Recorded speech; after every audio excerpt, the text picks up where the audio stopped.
크게 보면 1.4% 진행됐고 민주당 9, 국민의힘 6입니다. 김근식 교수님, 저 전광판 보고 놀라셨어요 지금? 예, 뭐 물론 이제 광화문에 가장 좋은 위치에 이 동아일보 사옥 또 채널A 사옥이 있기 때문에 이 미디어월을 설치하는 게 요즘에 좀 추세이긴 합니다만 제가 아는 걸로는 서울 시내에 가장 큰 그다음에 가장 좋은 위치에 가장 화려한 미디어월을 확보하고 있는 게 바로 이 건물이기 때문에 대형 전광판이 장관이었어요. 그렇습니다. 장관이긴, 그걸 활용해서 저렇게 생중계를 하니까 너무 흥미롭고 너무 놀랍다는 생각이 들고 제가 뉴욕에 갔을 때도 타임스퀘어에 저런 것들이 있습니다만 그렇게 그런 좋은 입지에 그런 타임스퀘어의 이 영상을 선거 방송에 한 건 제가 보지 못했던 것 같아요. 그러니까 그런 면에서 보면 채널A의 선거 개표 방송의 창의적인 아이디어다.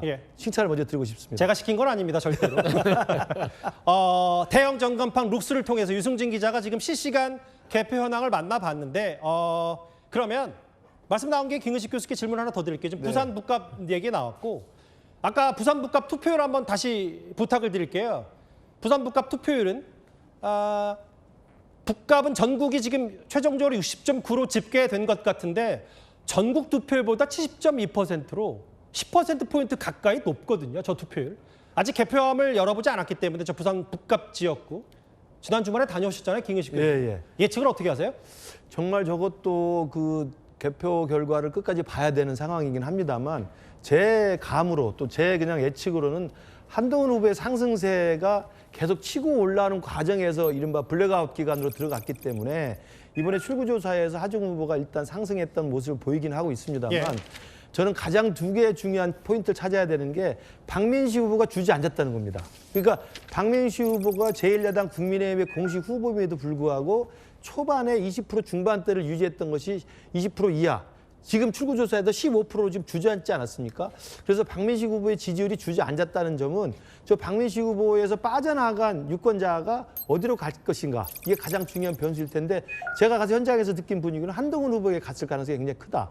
왜냐하면 보수 유권자분들이고 이분들이 이재명 정부에 대해서 민주당 정부에서 굉장히 강한 반감과 견제 심리를 갖고 있는 분들이거든요. 그런 분들이 돌아섰다는 이야기는 하정우 후보에 갈 가능성보다는 한동훈 후보에 갈 가능성이 높다는 투표율 높은 건 확실하게 한동훈 후보에게 유리하다? 그게 하나가 있고 두 번째로는 지금 전국적인 투표율보다 거의 10%포인트 가까이 높지 않습니까? 그건 아까 우리 서영주 대변인이 말한 것처럼 관심이 집중돼서 드라마가 연출되니까 시청률이 올라갔다고 볼 수가 있는 건데 그 시청률이 올라갔어도 하정우냐 한동훈이냐 놓고 찍었을 때 제가 가서 느낀 걸로는 대세가 있고 기세라는 게 있다고 생각합니다. 그래서 상인들이나 그다음에 그 부산 북갑에 사는 유권자분들이나 거기 그 사시는 분들이 한동훈에 대해서 지금 사실 한동훈 후보가 저기 아무런 연구가 없습니다만 내려가서 몇 달 가까이 진짜 낮은 자세로 그걸 다 휘젓고 다닌 거 아니에요? 큰 인물론이 먹혔을 거다. 그것에 대한 인식이 바뀐 거예요. 아, 이 사람 처음엔 조금 대대했는데 보니까 괜찮다. 이것에 대한 평가가 무당파 중도층에서 상당히 많은 긍정적 효과로 돌아섰다는 것이 좀 느껴지거든요. 그게 저는 투표자로 데려왔고 그게 높은 투표로 드러났고 그게 한동훈 후보의 가능성이 높지 않느냐. 그래서 물론 경합 지역입니다만 저는 그 가능성을 좀 조심스럽게 예측을 해봅니다. 그 김근식 교수가 여러 논평을 할 때 옆에 계신 서영주 대변인께서 떨떠름한 표정으로 저만 아닌 것 같은데라고 하셔서 다만 저는 부산 북갑 질문을 또 드리진 않고 바로 아까 유승진 기자 연결하기 직전에 만나봤던 평택을 한번 다시 가볼게요. 글쎄요. 31대 30대 30. 아마 대한민국 그 어떤 특정 지역구의 예측조사와 출구조사 혹은 개표 역사상 이런 수치 저도 뭐 짧지 않게 진행해봤습니다만 선거 결과를 이런 거 처음 보는데 근데 저는 이런 포인트가 있는 것 같아요. 조국 후보가 어쨌든 31%의 출구조사 나가 있었다는 건 그게 네거티브든 검증이든 혹은 민주당에서 아니 왜 가짜 민주당인데 민주당 행세하냐라고 그렇게 비판의 수위를 높였다고 하더라도 어쨌든 이 정도 수치가 나온 건 예친문 혹은 전통적인 민주당 지지층이 결집을 했다고 봐야 되는 거 아닙니까? 저는 뭐 민주당 지지층이 결집했다고 보고 싶지는 않고요. 저는 이 정도 이 흐름 자체가 계속해서 평택을에 보였던 여론조사 수치가 출구조사에 나타난 거예요. 투표에. 적극적으로. 아니, 왜냐하면 여론조사 언급하기는 좀 그렇습니다만 김영남 후보가 선거 중반까지는 계속 뭐 대부업체 의혹 나오기 전에는 김영남 후보가 괜찮았었거든요. 저는 이제 추이를 얘기하는 겁니다. 대부분 누가 앞서지 않고 20%대에서 한 1%, 2% 오차 범위 내를 계속해서 새 후보가 엎치락뒤치락했던 기억이 있어요. 사실 지금 31.1 조국 후보, 30.6 유이동 후보, 3.3 김용남 후보 이 수치는요. 수치가 의미가 없습니다. 그냥 동률입니다. 동률인 상황에서 지금 우리는 투표함이 열기를 기다려야 되는데 저는 경기 평택을이 3표 차로 저는 당락이 가릴 수도 있는 그런 정말 예측 불가능한 상황이다라는 것이라서 저는 누가 지금 평택을에서 조기 축구회 하나를 통으로 아까는 조직을 갖고 탁구든지 이번에 왔더니 조기 축구입니까? 예. 이번에 조기 축구회죠. 그러면 뭐 배드민턴 동호회든 그 정도에서 당락이 결정되는 그런 상황인데 저는 조국 후보의 그 네거티브가 통했다고 생각하지는 않고요. 사실상 이 정도 수준에서의 팽팽한 어떤 여론 자체가 김용남 후보가 조금 이렇게 튀어나갈 수 있는 것들을 조국 후보가 막은 거는 분명히 있는 거는 같아요. 하지만 저는 사실상 김용남 후보가 지금 현재 수치에서는 조금 뭐 그렇게 앞서 보이지는 않으나 민주당이라는 간판 그리고 집권 여당의 전략 자원, 전략 자산 이런 부분들이 저는 그 투표에 이어지지 않았습니다. 투표율이 낮으니까 어쨌든 집권 여당이 좀 더 민주당 지지층 결집할 수 있다. 아까 김근식 교수께서는 도농 복합 지역이어서 농촌에 계신 평택에 연고가 있는 유동 후보가 좀 유리할 거라고 하셨거든요. 그거는 이제 유동 후보를 되는 마음에서 갖다가 붙인 요인이고 예. 사실상 대기업 효과가 있어요. 대기업이요. 그러니까 이제 이 집권 여당 뭐 아니면은 그 이 제1야당 투표를 하게 되면 사실 민주당이란 거대 야당과 또 국민의힘이라는 거대 야당 이 두 국민의힘도 축에서 중소기업은 선택하고. 아닌데. 그다음에 조국혁신당은 중소기업이잖아요. 아, 국민의힘은 또 중소기업이 아니어서요. 국민의힘도 그러니까 유동 후보가 3.6이 나오는 거예요. 그래서 저는 결국에는 그런 그 이 거대 정당에 대한 투표로 이어질 가능성이 높아서 저는 조심스럽게 김용남 후보의 신승 한 10표 차이 내로 이길 것 같다. 10표 차이요. 네. 야, 이거 개표함 뚜껑 열리면 진짜 표면적으로만 뭐 10대 4대 1이지 예측조차 쉽지 않습니다. 투표함 다 열리기 전까지는. 아까 저희가 관전 포인트로 평택을 선거 짚어봤던 건 이런 거였어요. 아까 유희동 후보의 어부 질의 가능성과 별개로 뉴 이재명 대 예친문. 이현정 의원님. 네. 문재인 전 대통령도 사실 조국 후보 SNS에 좋아요. 뭐 두 자릿수로 눌렀고 이 정도 흐름이 투표로 이어진다면 결국은 나중에 황교안 후보나 김재현 후보의 득표율이 또 막판에 캐스팅 보트 역할을 할 수도 있어요? 그렇죠. 사실은 또 그 후보들도 만만치 않습니다. 왜냐하면 김재현 후보나 황교안 후보는 확신하는 분들이거든요. 그러니까 예를 들어서 어떤 상황에 따라서 표를 다른 쪽으로 몰아주는 분들이 아니고 그분들은 어차피 그거에 대해서 확신하는 표기 때문에 콘크리트 지지층이죠? 그렇죠. 콘크리트 지지층이기 때문에 어떤 이념적이거나 또 특히 황교안 후보 같은 경우는 이제 부정선거를 믿는 분들 같은 경우는 뭐 확고하게 지지하는 분들이고 진보당은 이념적으로 진보당을 확실하게 지지하는 분들이 있기 때문에 그러니까 그런 상황이기 때문에 사실은 이 평택이 그런 두 명의 어떤 투표의 어떤 상황에 따라서 나머지 후보들의 영향을 받을 가능성은 저는 상당히 적지 않나라는 생각이 들어요. 예. 그리고 이제 물론 뭐 이 투표라는 게 어느 정도 바람도 중요하지만 일단 이 평택을이라는 게 이번에 투표율이 낮다는 게 저는 굉장히 큰 변수일 것 같습니다. 평택을요? 예, 예. 왜냐하면 이게 평균치보다 굉장히 낮다는 거고 이제 그런 면에서 보자면 유이동 후보가 사실 이 지역에서 국회의원 한 두 번 나왔잖아요. 그리고 이 지역에 연고가 있고 하기 때문에 확실하게 그를 찍을 수 있는 사람들 확보하는 거 저는 그게 굉장히 중요한 포인트라는 생각이 들거든요. 예. 그런 면에서 정말 아까 우리 10표 이야기를 하셨는데 예전에 그런 적이 있었어요. 하남인가요? 3표 차로 이제 이른바 있었죠. 문세표. 그렇죠. 문학진 전 의원이 3표 차로 떨어진 적이 있습니다. 예. 나중에 뭐 재검표도 하고 아주 막 치열하게 붙었는데 아마 이 지역이 이번에 이런 또 상황이 되지 않을까라는 그런 예측도 해봅니다. 이거 날 밝을 때까지 쭉 봐야 될 것 네. 같은데요. 일단 서울, 부산 다녀왔고요. 그러면 재보궐선거 중에 가장 주목됐던 부산 북갑과 평택을 다녀왔습니다. 그러면 숫자상으로는 가장 붙은 곳입니다. 바로 대구로 가보겠습니다. 와우. 예. 수치 이렇습니다. 49.9 대 49.1. 성춘 대변인님. 네. 샤이 김부겸이 있긴 있었던 모양이에요. 저 정도면. 그렇죠. 전 있을 거라고 보고 저게 드러난 거고 저기에도 잡히지 않는 샤이 김부겸도 있을 수 있다고 저는 봅니다. 왜냐하면 그게 뭐냐면 사실 계속해서 국민의힘을 찍어왔고 앞으로도 국민의힘만 찍을 겁니다.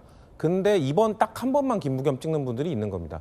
그런 분들이 겉으로 나 이번에 김부겸 찍을 거야라고 드러내는 것, 여론조사나 출구조사에 응답하는 거를 꺼려할 가능성이 매우 높다라는 생각이 있고요.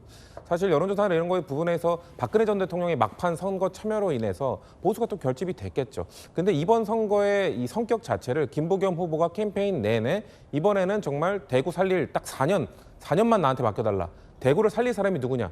그 박근혜 전 대통령이 대구를 살릴 수 있는 뭐 힘이나 이런 것은 없잖아요. 그렇기 때문에 그런 프레임을 전환하는 걸 잘했다. 그렇기 때문에 원래 유권자들이 다양한 요인에 의해서 투표를 하게 되는데 본인의 특정 정치, 특정 정당 세력과의 이 일체감 때문에 투표를 하는 경향이 매우 높거든요. 예. 대구 유권자들은 그런 경향이 매우 높았습니다. 근데 이번 선거 프레임 자체를 김부겸 후보가 합리적 선택으로 이끌었다. 그러니까 이번 선거에서는 내가 일체감을 갖고 있는 쪽이 아니라 내가 이번에 이익을 볼 수 있는, 내가 대구의 이익을 가져올 수 있는 후보를 찍겠다. 그게 합리적 선택 이론인데 합리적 유권자들이 조금 투표 경향을 그렇게 설정하도록 김부겸 후보가 캠페인을 잘했기 때문에 이 정도까지 붙었다고 보고요. 저는 결과에서 샤이 김부겸이 좀 더 많이 나와서 역전하고 이기길 바랍니다만 일단 이런 49.1%라는 대구시장 출구조사를 만들어낸 김부겸 후보한테 정말 대단하다는 말씀드리고 싶습니다. 저력이 있다. 진짜 그러니까 김부겸이 다음 아니면 선거가 못하죠. 대구가 어떻게 될지 민주당으로서는 모르겠지만 이번만큼은 김부겸 후보가 될 가능성이 높다고 보시는데요. 그렇죠. 네.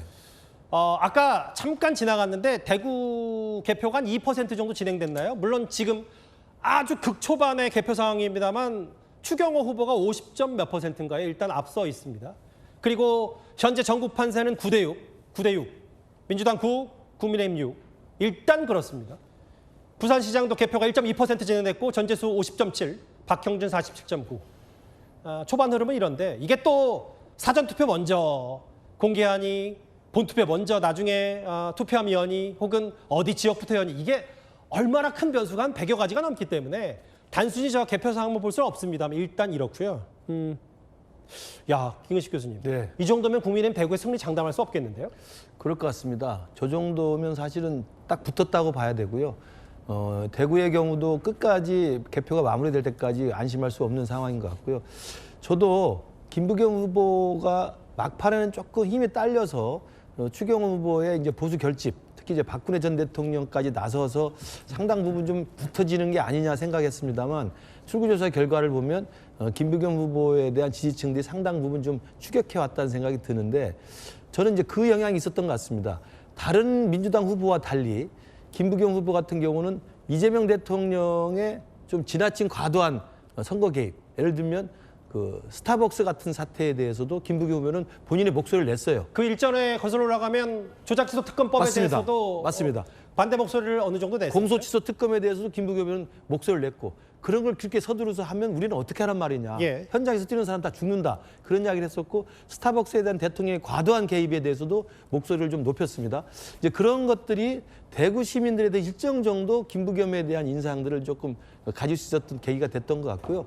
또 막판에 와서 결국은 제가 이제 감동적으로 좀 느꼈던 것은 어제 마지막 유세에서 이게 내 인생의 마지막 선거다라면서 정치 인생 40년의 마지막 그래서 이제 선거운동. 울면서 했던 부분도 상당히 뭐 개인적으로 상당히 좀 그 짠한 그런 모습이어서 물론 끝까지 뚜껑을 열어봐야 되겠습니다만 보수 결집과 대구만은 내줄 수 없다라고 하는 그리고 이재명 정부의 독주를 막아야 된다고 하는 이 우리 국민의힘을 지지하는 분들의 결집도 상당 부분 이루어져 있습니다. 그리고 또 김부겸 후보가 김부겸 후보에서 개인기로 제가 아까 말씀드린 것처럼 그런 식의 어떤 추격세를 계속 유지하고 있었기 때문에 이 부분도 3표가 될지 10표가 될지 아니면 500표가 될지 뚜껑을 끝까지 열어봐야 될 것 같습니다. 이게 이제 김부겸 후보의 선전을 이게 보수 진보 두 분 패널이 공이 말하는 건 아마 이런 것 같아요. 반대로 생각하면 호남에서 국민의힘 후보가 선전하고 약진하면 이게 어쨌든 뭐 지역 타파 혹은 여러 가지의 스토리가 나오기 때문에 아마 그런 부분들을 선거 결과 당락과 상관없이 이제 어느 정도 높이 평가하신 것 같은데요. 아까 대구 지역의 관전 포인트를 앞서 만나봤었던 게 이겁니다. 이현정 의원님 한번 같이 보실까요? 샤이 부겸은 어느 정도 있었고 보수 본사를 지키는 추경호 후보의 구호도 있었는데 두 번째 부분 한번 이현정 의원께 질문을 드릴게요. 저 부분이에요. 박근혜 전 대통령이 물론 대구만 간 건 아니고 아마 퇴임 이후 처음으로 전국 선거에 마치 국민의힘의 선대위원장 격으로 여러 지역에서 유세 활동을 벌였는데 개표를 좀 해봐야 되겠지만 일단 이 정도면 박근혜 전 대통령 등판 효과는 그리 크지 않았다고 봐야 되는 겁니까? 일단 이 출구조사를 보면 사실은 그렇게 크지 않았지 않느냐라는 전망들을 할 수 있을 것 같아요. 왜냐하면 이번엔 출구조사를 보니까 대구도 보면 이제 수성구라든지 어떤 교육 중심지라든지 이런 쪽에서는 김부겸 후보에 대한 지지도가 꽤 높게 나타났습니다. 특히 지금 대구가 역대로 이제 계속 국민의힘의 시장을 배출해 왔는데 예. 전국적으로 GRDP가 가장 최하입니다. 그리고 지금 가장 현안인 신공항 문제가 해결되지 않고 있어요. 국비 문제에 대한 어떤 여부 때문에. 자, 그리고 대구는 이제 오는 도시가 아니라 떠나는 도시가 되어 있습니다. 청년층들 같은 경우는 굉장히 불안해하고 있죠. 그런 상황이기 때문에 아마 이런 것들이 물론 이제 고연령층 같은 경우는 이제 박근혜 전 대통령에 대한 어떤 향수가 있어서 근데 어차피 이 고연령층 표는 추경호 후보를 찍을 수밖에 없는 그런 표일 겁니다. 자, 그런데 문제는 대구에 지금 점점 더 새롭게 유입되는 이 18세 이상의 어떤 유권자라든지 이런 분들 같은 경우는 사실 대구의 발전에 대한 문제를 가장 저는 절박하게 느끼고 있지 않을까라는 생각이 들어요. 그런 면에 또 있고 또 김부겸이라는 인물이 예. 다른 여타의 후보와는 달리 굉장히 대구의 친화적인 인물입니다.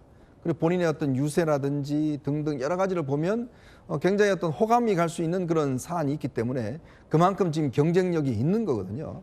물론 뭐 이제 나중에 결과를 봐야 되겠습니다만은 현재 결과로만 놓고 보면 상당히 어떤 골든 크로스 이루어져서 추경호 후보가 많이 앞서가리라고 했던 당초의 기대보다는 썩 어떤 모자란 점이 있지 않는가라는 그런 생각도 해봅니다. 정주 대변인 판단은 어떠세요? 대구는요? 저는 사실상 출구조사가 추경호 후보가 약간 뭐 앞선다고 해야 되나요? 우세로 나오는 그 출구조사가 나왔는데 사실상은 김부겸 후보가 이긴 출구조사다. 대구에서 박근혜 전 대통령을 2번이나 시장에 데려와서 보수 결집을 이룬 추경호 후보의 출구조사 성적표가 저 정도면 사실상 저는 투표함 열면 자신할 수도 없을 뿐더러 이겨도 진 거 아닌가. 저는 그런 생각이 들어요. 보수의 본산 아니에요. 굳이 나자면 이기고 지는 물론 뭐 어떤 성과 선전의 얘기지만 이긴 건 이긴 거고 또 진 건 진 선거의 거니까. 의미를 얘기하자면 그런 거고요. 예. 저는 이제 좀 현실적으로 얘기하면은 저는 김부겸 후보가 꽤 한 500표, 1000표 이상은 신승할 것으로 보이는 게 아하, 이긴다. 샤이 보수라는 말을 대구에서 왜 쓰죠라는 생각이 들어요. 샤이? 그거는 다른 데서 쓰는 겁니다. 수도권이나. 대구는 샤이 부겸 아니면 아닌 거죠. 그렇죠? 그럼요. 예. 거기에서 왜 보수라는 게 자랑스러운 도시인데 왜 보수라는 걸 부끄러워합니까? 부끄러워하는 거는 일부분일 것이고 저는 사실 출구조사에서 응답을 샤이 김부겸이 많았을 것이다. 그렇기 때문에 출구조사에 반영되지 않은 예. 사실 투표함에 샤이 김부겸의 표들이 많이 잔뜩 있을 가능성이 높지 않을까 조심스럽게 추측을 하고 저 절박함 얘기했잖아요. 추경호 후보와 김부겸 후보를 봤을 때 누가 더 절박했는지는 우리가 객관적으로 평가했을 때는 마지막 유세를 봤을 때 김부겸 후보는 정말 대구시장을 하려는 목표가 아니라 대구를 한번 발전시키겠다는 마음이 저는 유권자들한테 갔다고 봅니다. 예. 그리고 총리도 했고요. 국회의원도 대구에서 했고 다른 지역에서 중진 의원이 됐어요. 정치에 더 이상 관심이 없어요. 대구시장 한 번 더 한다고 김부겸 후보가 뭐 다른 어떤 정치적 도약의 발판이 되는 것도 알겠습니다. 아닙니다. 저는 그런 부분에 있어서 저는 본투표에서 대구의 많은 보수 유권자들이 출구조사 다른 여러 가지 선택을 하지 않았을까. 저는 그렇게 좀 예측이 됩니다.